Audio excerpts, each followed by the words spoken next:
आप सभी को सीताराम। आज हम जानेंगे कि कालसर्प दोष क्या होता है या यह किन कारणों से बनता है, ये कितने प्रकार के होते हैं, इनकी शांति हम कैसे करें, इनका उपाय क्या होता है और राहु और ग्रह क्या होता है, हमारी कुंडली में इनके क्या कार्य होते हैं।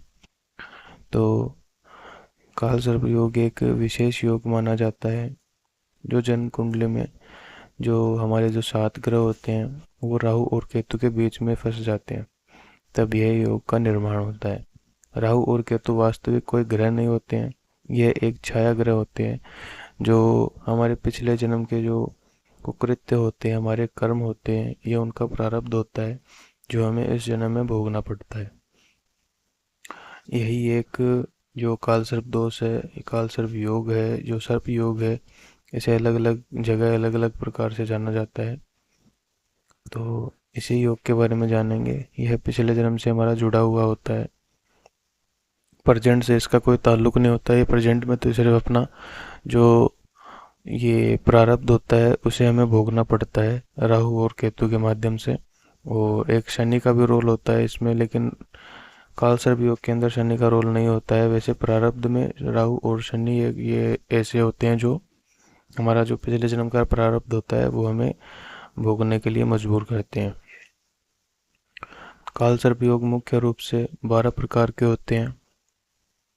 पहला होता है अनंत काल सर्प योग, दूसरा होता है कुलिक काल सर्प योग, तीसरा होता है वासुकी काल सर्प योग, चौथा होता है शंखपाल काल सर्प योग, पांचवा पद्म काल सर्प योग, छठा महापद्म काल सर्प, सातवां तक्षक काल सर्प, आठवां करकोटक काल सर्प, नौवां शंखनाद काल सर्प योग, आठवां पातक काल सर्प योग, 11वां विस्तर काल सर्प योग और 12वां शेषनाग काल सर्प योग। यह किन कारणों से बनते हैं, इनका क्या हमारे जीवन में प्रभाव पड़ता है, करियर के अंदर, आर्थिक जीवन में, विवाह और रिश्तों में, मानसिक प्रभाव पर, स्वास्थ्य पर क्या क्या इनके प्रभाव पड़ते हैं, ये सभी चीज़ हम जानेंगे आज इस वीडियो में। तो बने रहिए इस वीडियो में और जानते हैं कि पहले घर में राहु होता है और 7वें घर में केतु होता है। इस योग को क्या कहते हैं, इसका नाम क्या होता है और इसके प्रभाव हमारे जीवन में क्या होते हैं। पहले घर में राहु होता है और 7वें घर में केतु होता है, इसे कहते हैं अनंत काल सर्प योग।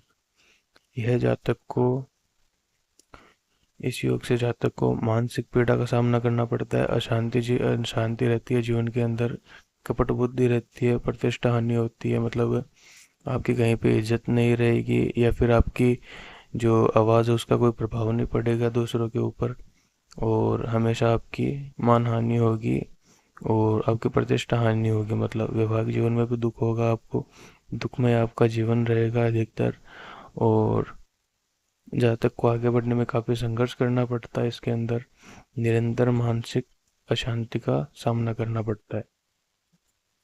यह इस योग के अंदर देखा जाता है। दूसरा होता है हमारा कुलिक काल सर्प योग। इस योग के अंदर यह राहु द्वितीय घर में होता है और केतु अष्टम भाव में होता है। यह योग का निर्माण तब होता है, और आप स्क्रीन पर देख ही रहे हैं कि राहु और केतु के बीच में सारे ग्रह आ जाते हैं।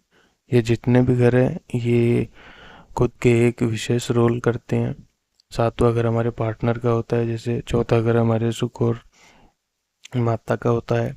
दूसरा घर जिसमें राहु बैठा है वो हमारी वाणी का होता है, हमारे परिवार का होता है, कुटुंब का होता है, हमारे जो बैंक का भाव है उस पर होता है, जो हमारी सेविंग्स होती हैं उसका भाव होता है, और तीसरा भाव हमारा पराक्रम का होता है। तो ये सभी भाव पीड़ित हो जाते हैं फिर इससे।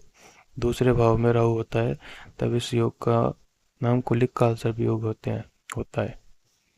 इसके अंदर हम देखेंगे कि जातक को जीवन में आर्थिक पक्षों को लेकर अत्यंत संघर्ष करना पड़ता है।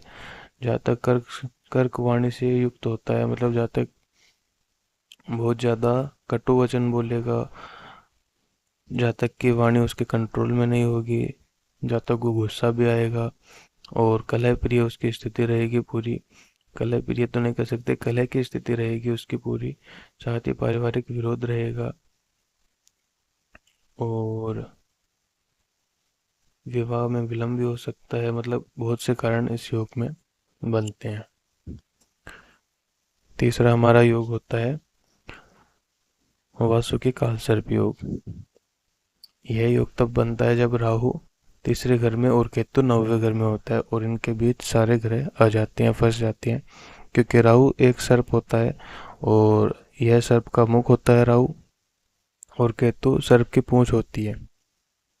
तो इनके अंदर कोई सारे ग्रह आ जाते हैं, तब यह योग बनता है, क्योंकि सांप अपनी कुंडली के अंदर सभी को जकड़ लेता है, वैसे ही राहु और केतु सभी ग्रह को जकड़ लेते हैं। तो तब ये बनता है। इसमें पारिवारिक विरोध होता है, भाई बहनों से मनमुटाव होता है, मित्र से धोखा मिलता है, भाग्य की प्रतिकूलता होती है, व्यवसाय और नौकरी में रुकावटें आती हैं, धर्म के प्रति नास्तिकता होती है। जैसे कई लोग आप देखते हैं कि भगवान पर विश्वास नहीं करते हैं, धर्म कर्म का कोई काम नहीं करते हैं, कानूनी रुकावटें आती हैं। जातक धन अवश्य कमाता है, किंतु कोई न कोई बदनामी उसके साथ जुड़ी रहती है। उसे अपने यश के लिए, प्रतिष्ठा के लिए, हर चीज़ के लिए संघर्ष करना पड़ता है। यह इस घर में दिक्कतें आती हैं राहु के कारण।